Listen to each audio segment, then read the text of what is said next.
आप रातों में तरावी के लिए देखिए जगह नहीं होती है यहाँ पे, और वो सारी गाड़ियाँ जो है वो मुड़ने के लिए इंतज़ार कर रही हैं।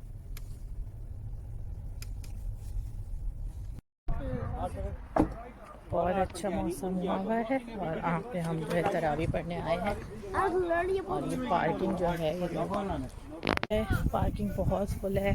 और ये जो है ना ये पूछ लेते हैं कि आप 8 पढ़ के जाएंगे या 20 पढ़ के जाएंगे।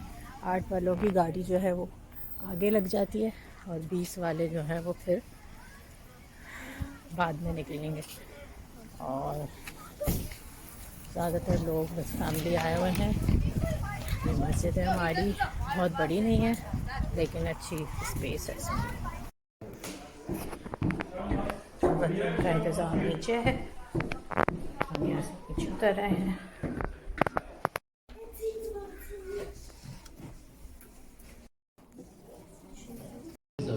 Of being able to ride on boats in the sea, the animals.